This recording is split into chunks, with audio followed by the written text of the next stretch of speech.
আসসালামু আলাইকুম প্রিয় ভালোবাসার মানুষ এবং কি আমার শ্বশুর বাড়ি এবং কি আমার আত্মীয় স্বজন যত মানুষ আছে না কেন আমার কাছের প্রত্যেককে জানাই ঈদ মুবারক।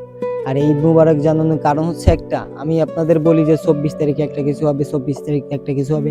এই একটা কিছুর করার বিষয়টা হচ্ছে গিয়ে আমার শাশুড়ি আমারে বলছিল যে 24 তারিখে হয়তোবা সবকিছু মীমাংসা হয়ে যাবে, কিন্তু এই যে আজকে 25 তারিখ এখনো পর্যন্ত তারা আমার সাথে কোনো কন্ট্যাক্ট করিনি ভাই।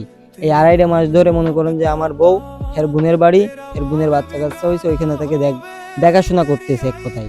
তা আমি চাইলেও তাদের ফোন দিলে আমি ফোনে পাই না, এবং কি আমার সব জায়গাতে ব্লক করা, তার শালাও ব্লক করা, আর হচ্ছে কি আমার ছেলেটার সাথে আমি কথা বলতে পারি না। এখন আমি কি করব, আমি কি ডিসিশন নিলে কি করলে ভালো হয় আপনারা একটু মতামত করেন, তাইলে আমি এইদিকে এগোবো। কারণ আমি হচ্ছে এইভাবে থাকতে থাকতে মানসিকভাবে পাগল হয়ে যাচ্ছি ভাই। ঘর সংসার যে করছেন একমাত্র সেই বোঝেন যে ভাই ঘর সংসারের মজা কি। প্রেম প্রীতি ভালোবাসা ওইটা অন্য জিনিস ভাই, কিন্তু ঘর সংসারের মজা অন্য জিনিস ভাই।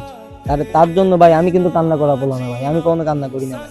তারপরে বিশ্বাস করেন এদের জন্য মনে করেন যে আমি অনেক কান্না করছি, অনেক কান্না করছি, মানে এত পরিমাণ আমি আপনাদের বইলে বুঝাইতে পারবো না ভাই। রাতে আমি মনে করেন যে ঘুমাই বালিশে মাথা দিয়ে না, মাথায় এরকম মানে হাতের পরে মাথা দিয়ে এইভাবে ঘুমাই, বিশ্বাস করেন ভাই।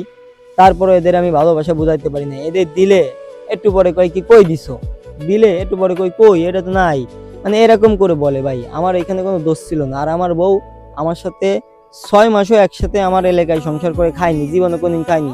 আর এমনকি আমি কইতে পারি যে এক তো না খেয়ে শ্বশুর বাড়ি চলে গেছে, তাই কইছে আমি খাইতে পারিনি, আমার খাওয়াইতে পারিনি, তাহলে না আমি বুঝতে পারতাম না, ঠিক আছে। তারে আমি কিন্তু কোনোটাই কমতি রাখি না। আমি নিজে নতুন জামা না পরে আমি কিন্তু তারে পরানোর চেষ্টা করি, এবং কি আমার ছেলেরে আমি যত জিয়ানের যা করি না কেন খুব ভালো, মানে খুব উন্নত মানেরটা দেওয়ার চেষ্টা করি আমি সবসময়ের জন্য ভাই। তা এখন আমি কি করব বলেন আপনারা। আমার শাশুড়ি আমার বলছিল যে একটা কিছু হবে, কিন্তু আজকে 25 তারিখ, সেটা হলো না। এখন আমি চাচ্ছি যে তাদের ভুলে যাব, তাই ছাড়া আর কিছু করার নাই। কারণ এতদিন ওয়েট করেছি, একটাবার যদি মনে করতো তাইলে আমারে কিন্তু ফোন দিত, কি কল করতো যে যাস তুই আইসে হচ্ছে কি একটা মীমাংসা কর, কিছু কর বলছিল ওই যে। এবং কি হচ্ছে তার ভাবি আর ভাই আসলে নাকি আমার কল করবে, কিন্তু সবাই আসছে বাসায়, কিন্তু আমার এই জাস্টে কল করার মতন কেউ হয়নি, এই পর্যন্ত হয়নি ভাই। বিশ্বাস করেন আমি তাদের কলের অপেক্ষায় থাকি যে আমার একটা কল করে কিনা, আমার কিছু করে কিনা, আমার কি মনে পড়ে কিনা। তা কারো দেই মনে পড়ে না, তাই মনে পড়ে না কারণে, ঠিক আছে।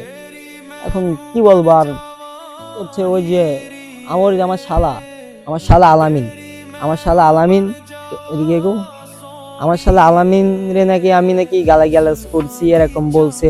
আমার যে শালা আছে তরিকুল ইসলাম জনি, এর কাছে বলছে, হে আমারে বলে যে তুমি নাকি ভাই আলামিন রে গালাগালি করে কাজটা ঠিক করনি। তা আমি বলছি যে ভাই আল্লাহর